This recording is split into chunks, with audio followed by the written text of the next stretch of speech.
Bom galera, bem-vindo ao canal La Sangre. Eu e o meu irmão, Vai Pipina, Gilpina, somos uma dupla de diretores e irmãos de La Sangre mesmo. E a gente tá aqui pra trazer pra vocês um pouco do nosso olhar de cinema, um pouco do que a gente conhece de cinema, um pouco do que a gente viveu. A gente não quer cumprir um papel de crítico, e sim aproximar vocês ao nosso universo, né? Eu acho que o mais legal aqui vai ser a gente poder trazer um pouquinho da técnica que a gente vive no set de filmagem, como esse olhar ali de bastidor e tal, colocar em comunhão com o que a gente vê no sofá de frente pra TV. Até porque nós dois cumprimos os dois papéis, né? Nós somos apaixonados por cinema, adoramos assistir um filme e a gente também tá lá no dia a dia praticando, exercendo, fazendo os nossos filmes. Nessa dupla que estamos formando. Exatamente. E que abre este canal agora chamado La Sangre, e este é o nosso primeiro vídeo. Bora!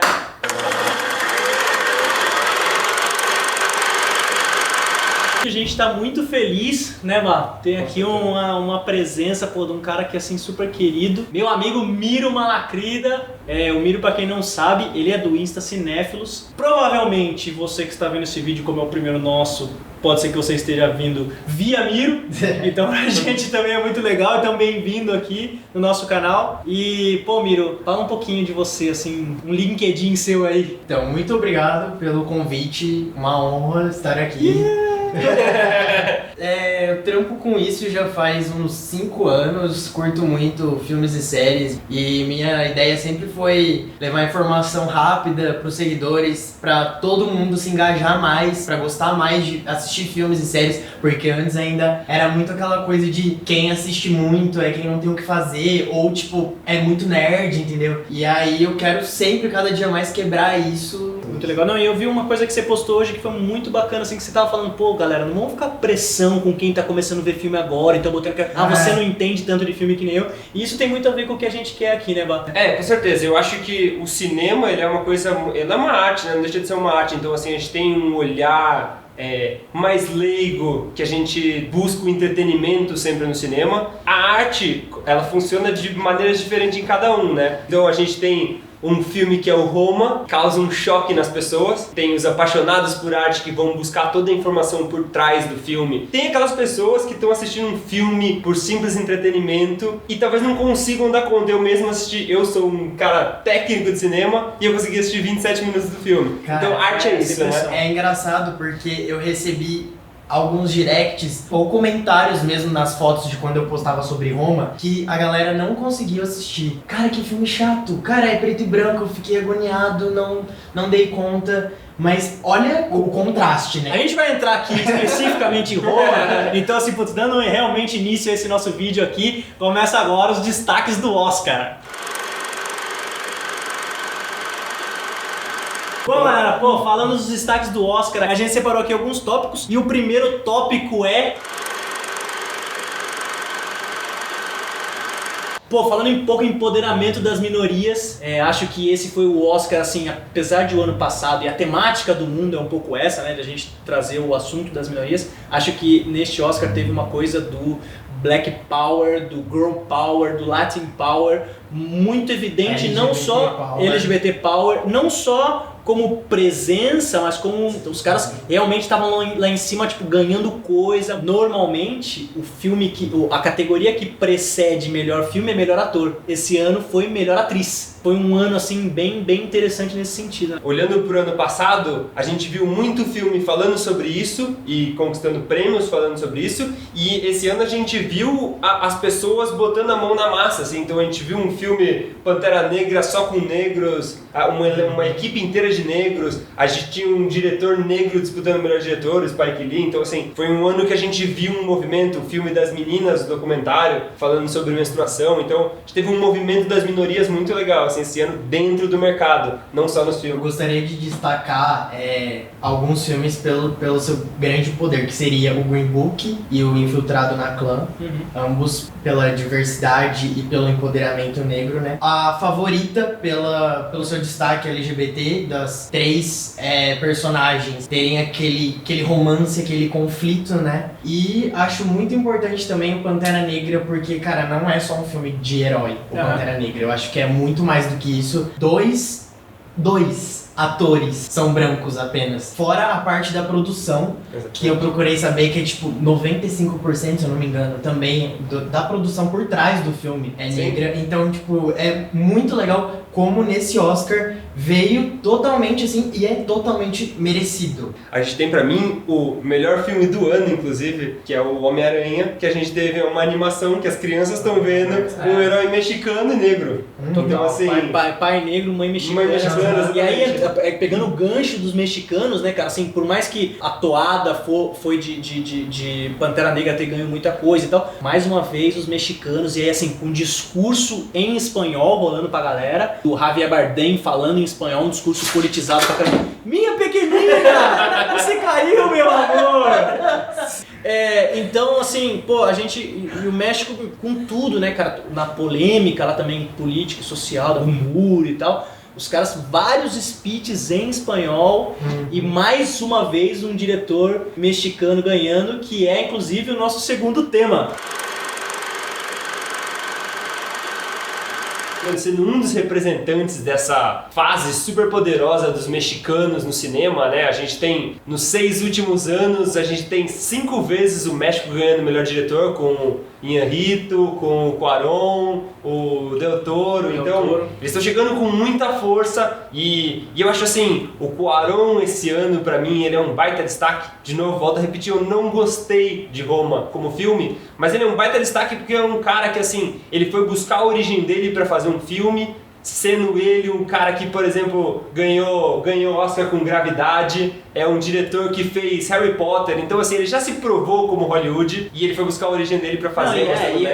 E eu acho que assim, puta, esse filme mexicano do Cuarón, ali, essa volta pra ele, pra fazer um filme do México, um filme sobre ele, sobre a história dele. Eu achei muito original. Original total. Mas ao mesmo tempo, no discurso dele, ele fala isso, o Iñárritu, o Cuarón, o Del Toro, esses caras são caras, que aí de novo, né, são caras que estão total intrínsecos dentro da cultura americana. O cara ganhou tudo com Gravidade, ele ganhou um filme estrangeiro, né, Roma ganhou um filme estrangeiro, e ele falou, eu passei a minha infância inteira, a minha vida inteira, vendo filmes estrangeiros. Cidadão Kane, Tubarão, Poderoso Chefão, que são filmes americanos que pra ele são estrangeiros porque ele viu no México. Então pra ele são Imagina orgulho pra ele, né, que tá ali recebendo 3 Oscars na noite. Sim. E eu achei muito, porque de 10 indicações, eu já tinha achado muitas indicações, sair com 3 eu achei bastante e totalmente merecido. Agora fala por que você não gostou do filme. Por que você não gostou? Por que você viu pouco do filme? Então, na verdade, assim, eu acho que ele é um filme que ele choca, ele impacta muito,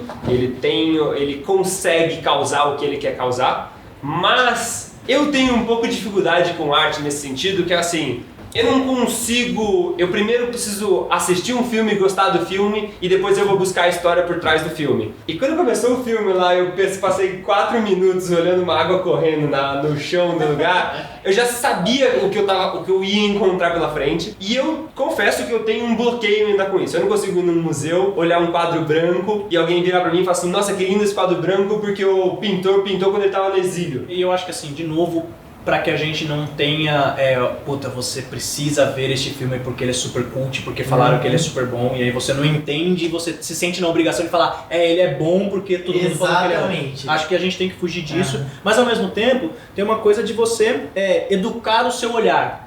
Por exemplo, o que justamente assim, onde você não foi gostando, era algo que eu tava adorando, que foi o recurso que ele achou pra entrar com um letreiro no começo do filme, que é aquela água correndo. Então ele entra com os créditos iniciais do filme ali em cima daquela água correndo, num plano sequência, onde a água sai e passa um avião no reflexo, e ele sobe a câmera e pega a mulher ali, e ela tá limpando esse chão. Já tem uma sensação ali de que esse filme começa na limpeza de uma casa humilde mexicana. Então ele já tá querendo dizer alguma coisa ali. E aí eu também acho que, e não é por culpa das pessoas, obviamente, muita gente não entendeu Roma porque não conhece a história do Cuarón. Pô, o Cuarón é um cara que fez vários filmes, A Princesinha, Gravidade, e tem vários easter eggs durante o filme que é sobre ele, sobre os filmes dele, sobre os filmes que motivaram ele a se tornar um grande diretor. Então tem uma cena que ele fala sobre Perdidos no Espaço. E aí ele mostra um trecho de Perdidos no Espaço no filme que faz clara alusão à gravidade que ele filmou, que é com a Sandra Bullock e com o George Clooney, que é a mesma cena que tem em Perdido no Espaço tem em Gravidade, a mesmíssima cena.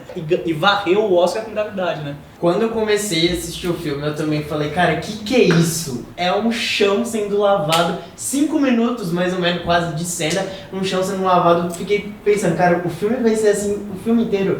Sim, é mais ou menos a mesma pegada do filme inteiro, só que depois que eu terminei o filme, eu fui pesquisar, tentar entender um pouco mais porquê daquilo, e eu me encantei com o filme, porque... Sim. Cara, se você for pegar todos os significados e tentar entender tudo que ele quer trazer e for analisar também atuação, aquela atriz, a Yalitza, que tava concorrendo a melhor atriz, foi o primeiro trabalho dessa atriz mexicana e aquilo acho que caiu como uma luva aquele papel pra ela, porque ela leva uma leveza, uma sutileza nos olhares, uma pureza que eu acho que a personagem exige. É incrível ver por trás do filme depois, pra você entender tudo. E tudo tem um significado. Tudo que tá ali, até aquele chão sendo lavado, como você disse, tem tudo pra mostrar alguma coisa. Totalmente.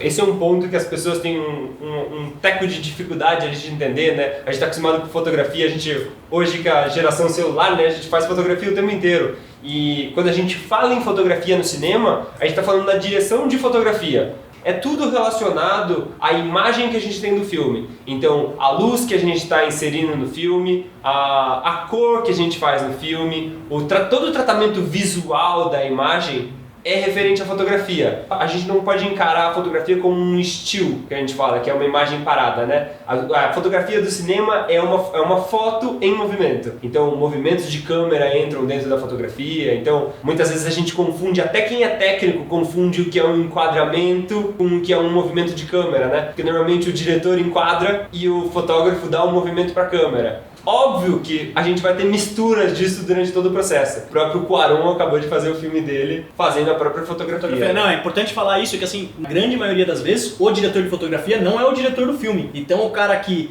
coloca a luz, o cara que enquadra, esse é o diretor de fotografia. Por acaso, no filme do Cuarón, ele é o próprio diretor de fotografia. E é incrível a fotografia desse filme. Parece que ele filmou o filme inteiro com o celular na horizontal, né? Sim. E aquela câmera parada, assim, que ele vai mexendo de um lado, mexendo pro outro. E às vezes tem um traveling, que é aquele carrinho que põe a câmera em cima, e ele anda lateral, assim. Então acho que tem uma coisa muito legal, assim, da proposta. Então, qual que é a proposta do meu filme? A fotografia passa por isso, por esse enquadramento, e a fotografia passa pela escolha dele de fazer um filme em preto e branco, mas que não fosse datado. Então, a câmera é nítida, então você não tem um granulado. Putz, é um filme em preto e branco, mas não é um filme antigo. Sim. Isso é muito interessante, totalmente HD, assim, então a escolha dele pra isso, e aí pra mim também teve outro filme que tava concorrendo a filme que pra mim, fotografia foi muito legal, que é A Favorita, né? Claro. Que em alguns momentos em A Favorita você tem aquela cena assim, elas dentro do palácio, e ela tem uma angulada assim, parece que tava filmando de GoPro. Então, pô, que moderno que é isso, sim. Esse cara fazer, isso é fotografia. Sempre tem a mão do diretor, assim, o diretor tá lá para organizar todo um geral do filme. Então, assim, a gente tem o olhar do diretor de fotografia, a gente tem o olhar do diretor de arte, mas um diretor tá ali para conciliar todas as coisas.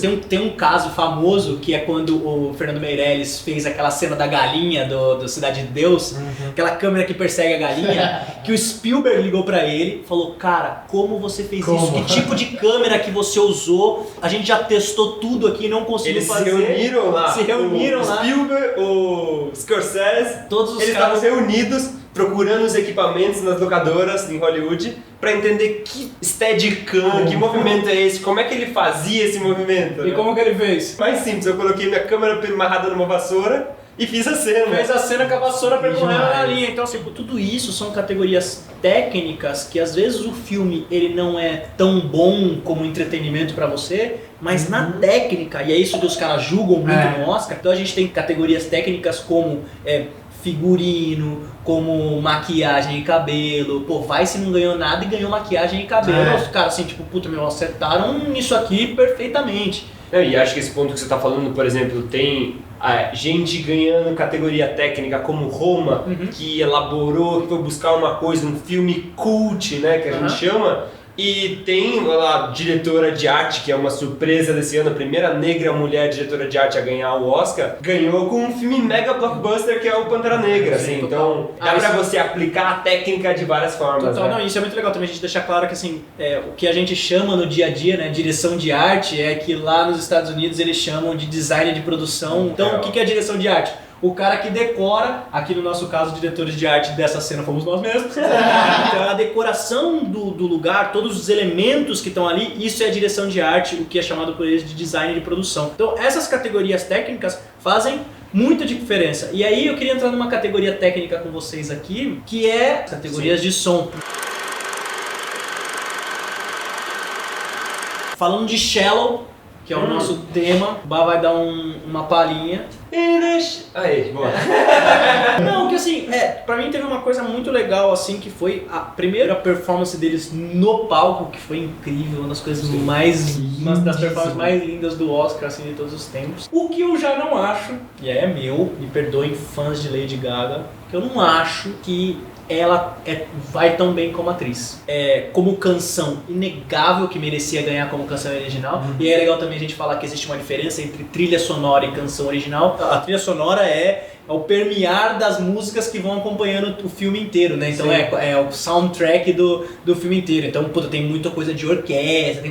E canção original, a música, né? Música tema, música de trabalho ali daquele filme. Essa é a canção original, a música feita para aquele filme. Pra quem é viciado em novela, aí a gente já passou quando tinha aquela música tema da novela, né? Sim. Então aquela é a música tema do filme. E pra mim, sem sombra de dúvidas, Shallow era a música mais bem trabalhada, fez sucesso, alcançou todos os níveis, eu né? tava certo de que ia vencer. Mas eu acho que tinha uma coisa muito, muito incrível assim nessa história toda, que você tá falando da relação dos dois, né? Que eu concordo também, a Lady Gaga não era a grande personagem lá, a grande atriz no filme, e o Bradley Cooper fez um trabalho incrível com ela. De novo, o Bradley Cooper parecido com o Cuarón, pegou um filme, botou embaixo do braço e fez, né? Ele atuou, dirigiu, roteirizou, então ele participou do processo inteiro do filme. E ele teve uma parceria com ela ali, ele levou ela num nível, tanto é que ela estava concorrendo, assim, eu também não acho que ela deveria estar ali concorrendo, acho que tinham melhores atrizes do que ela, mas assim, ela estava ali, ela se posicionou bem num filme e teve a parte dela levando ele ao palco para cantar, né, que era o momento de dificuldade dele, assim, que você sentia o quanto ela estava dando esse apoio para ele. Ele fez aulas de canto, porque ele não é cantor, né? Um ano, parece uma coisa assim, né? E aí ele fez pro filme, então, cara... Olha o empenho que ele teve pro filme inteiro. E ele tava atuando muito, assim, ele tava muito bem. E agora, assim, aí tem uma coisa que eu acho que, assim, pra mim, você conseguia ver por muito tempo. E aí talvez por isso muita gente gostou do filme. Porque você achava que era a história da Lady Gaga, e não é. Eu vi então, muito dela na personagem. Então, pra mim isso talvez tenha sido uma estratégia da indústria, mas o que eu não gosto, porque pra mim durante o filme inteiro eu ficava vendo a Lady Gaga, e não era a Lady Gaga, era uma outra personagem. Já o Bradley Cooper não, você compra aquela personagem que ele tá interpretando e vai com aquilo. Apesar disso, eu achei que teve muitas cenas no filme que exigiram muito dela. Sim. Por ela não ter, difícil. tipo, tanta experiência, eu digo, porque tem atrizes ali que já fizeram quantos inúmeros filmes, né? E ela fez poucos filmes. Tinha muitas cenas, acho que exigiam muito dela, como choro, desespero, muita emoção, né? Mas acho que aquilo ali também ela conseguiu tirar de letra algumas cenas em palco, porque ela já tem aquela experiência, né, de cantora. Então pra ela, acho que essas cenas assim foram bem mais tranquilas. E aí eu acho que a gente entra no ponto que são a trilha sonora, né? Pantera Negra ganhar a trilha, cara, puta, foi uma das minhas apostas, assim. A trilha de Pantera Negra é sensacional, assim. Pra mim só tem um filme que poderia bater a trilha de Pantera Negra, que não tava concorrendo, era Homem-Aranha no Aranha-Verso. A trilha sonora, o soundtrack cara, eu fico escutando na minha playlist o tempo inteiro, Então, sensacional, né? Eu sou muito fã também do Ilha dos Cachorros, assim. Ele é um stop motion, então você tem um teco mais de dificuldade de entrar dentro dos personagens, porque eles têm menos interações, os cachorros mexem menos, né? Então a trilha leva a gente a sentimentos muito fortes num filme de stop motion. Por isso que tava concorrendo. Por isso que eles estavam concorrendo, exatamente. Pô, então assim, legal que a gente trouxe aqui um pouquinho de trilha pra história, mas seria legal a gente voltar a falar um pouquinho de atuação, que é o nosso próximo tema.